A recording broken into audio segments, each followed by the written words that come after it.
ვაჟა-ფშაველას შემოქმედებაზე ისაუბრეს დღეს ეროვნულ ბიბლიოთეკაში. ღონისძიება ახალგაზრდული მოძრაობა დავითიანისა და კლუბ წიგნის მეგობრის ორგანიზებით მოეწყო. მას სრულიად საქართველოს კათოლიკოს პატრიარქი უწმინდეს თავმჯდომარე ილია მეორე და საქართველოს პარლამენტის თავმჯდომარე დავით უსუფაშვილი დაესწრნენ. პატრიარქის ლოცვა კურთხევით შაბათი კითხვის დღედ გამოცხადდა. ამ ინიციატივისთვის დავით უსუფაშვილმა მის უწმინდესობას მადლობა გადაუხადა.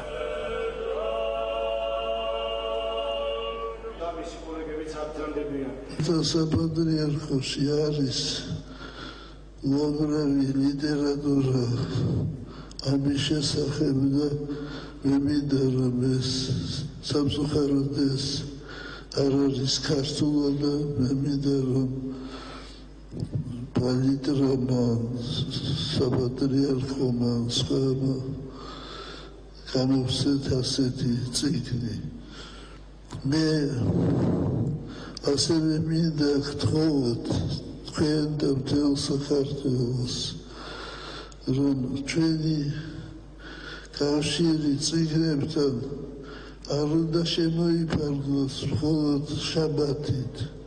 ყოველ დღე ჩვენ უახლოესი მეგობარი და თანამგზავრი უნდა იყოს წიგნი.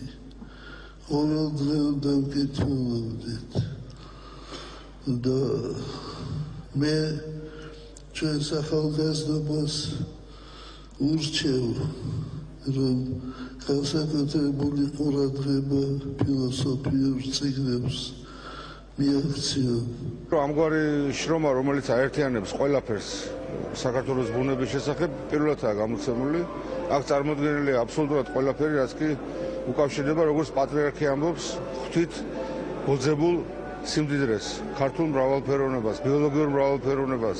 რაც შეეხება სპორტს, სათაური თავისთავად მიანიშნებს, რომ აქ არის თავმოყრილი ყველა მნიშვნელოვანი ამბავი, ყველა მნიშვნელოვანი პერსონა, რომელიც ქართულ სპორტში ყოფილა დასაბამიდან დღემდე. ჩვენ გვინდა საზოგადოებას ვაჩვენოთ და შევახსენოთ, როგორც ქართულს, ასევე უცხოელს.